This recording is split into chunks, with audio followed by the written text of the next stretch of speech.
তাহলে ওনার জিনিসটি যেত 960 টাকার, আজকে হচ্ছে আপনাকে যেন 2 দিনের ব্যবসা হইলে ধরেন আপনি বলতেন 200-300 টাকা লাভ হয়, আমি বেশ কয়েকদিনের ব্যবসার টাকা আপনাকে দিয়ে দিই। হ্যাঁ, ধরেন এই 1000 টাকা হচ্ছে আপনার ওই যে মালের দাম ধরেন, আর এই যে এখানে আরও 1000 টাকা আছে, এটা হচ্ছে আপনার ব্যবসার ধরতে পারেন একটা পুঁজি ধর, আর এখানে আরও 500 টাকা রাখেন, এটা ধরেন আপনাকে এক্সট্রা হিসাবে দিলাম, ঠিক আছে?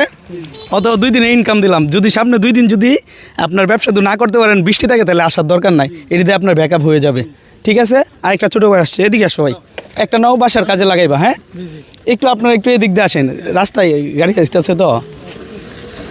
চাচির ব্যবসাটা যে হয়েছে, চাচির ভালো হয়েছে না? কি বলেন, ভালো হয়েছে তো নাকি? চাচি আপনি খুশি আছেন? তাহলে এই যে একটা ক্যামেরা আছে, আপনি ক্যামেরাটার দিকে তাকে একটা হাসি দিন। চাচি একজন সৎ ব্যবসায়ী এবং কি অনেক কষ্ট করে এই টাকাটা ইনকাম করে, তাই না? আমি আন্টিতে আমি টাকা ফেরত নিব কেন?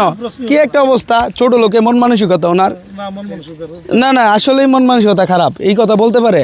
ওনার আমি 2500 টাকা দিছি, আমার কি হয়ে গেছে? আমি কি মরে গেছি? আমি আর পরে ইনকাম করতে পারবো না? চাচি আপনার আরো টাকা লাগবে? আপনি কি ভয় পাইতেছেন কোনো কারণে? এই যে এনে টাকা প্রত্যেকটা মানুষ সাক্ষী ভাই, ঠিক আছে না? সমস্যা আছে? আমি ওনার 2500 টাকাতে ভুল কিছু করছি, ওনার ভালো হয়েছে না?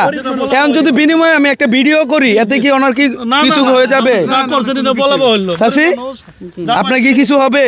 আপনার স্বামী নাই, একটা ছেলে নিয়ে খুব কষ্ট করে থাকেন, তবে ছেলেও কাছে থাকে না। আহারে